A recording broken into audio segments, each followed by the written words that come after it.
Pour une grande mission, il y aura une souffrance proportionnelle. Surtout, comme il y a un adversaire de la mission, la souffrance peut aller jusqu'à la taille de l'adversaire. Paul est en train d'écrire à Timothée, dans 2 Timothée chapitre 3, versets 10 à 12.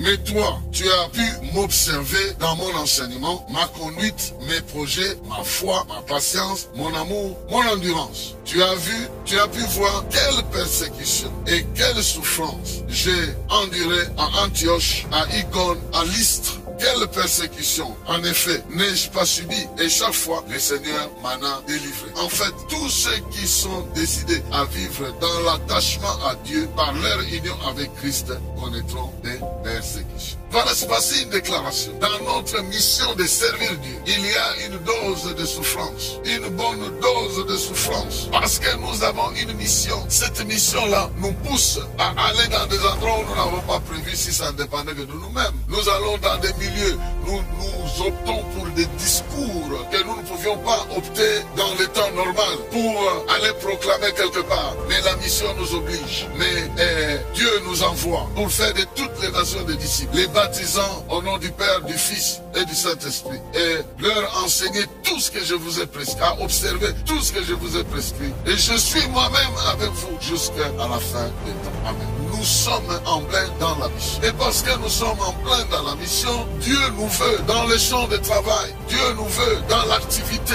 Dieu nous veut dans le travail de salut des âmes, le travail de la délivrance, le travail de l'enseignement, le travail de son royaume, de sa maison, de son temple, de tout. Il veut que nous puissions nous dédier entièrement à son travail. Il veut que nous puissions nous engager. Des enfants que nous sommes, nous puissions devenir aussi des serviteurs dans la maison. Des enfants que nous sommes, nous puissions nous engager à travailler pour lui et ne pas simplement garder l'identité d'enfant. Moi, je suis prince, je suis princesse, je ne peux pas m'affairer à n'importe quoi, je ne peux pas me ridiculiser n'importe où, n'importe comment. Oui, mais tu es aussi missionnaire. Missionnaire aujourd'hui veut dire un commando bien préparé depuis le ciel, rempli du Saint-Esprit et envoyé dans un milieu hostile à l'évangile, un milieu où les gens ne croient pas, un milieu où les gens sont en train de combattre l'évangile, un milieu où les gens se moquent de l'évangile, pour commencer à leur parler, pour commencer à leur démontrer d'abord dans ta manière de vivre que tu appartiens à Dieu. Il y a des choses que tu ne fais pas parce que tu appartiens à Dieu,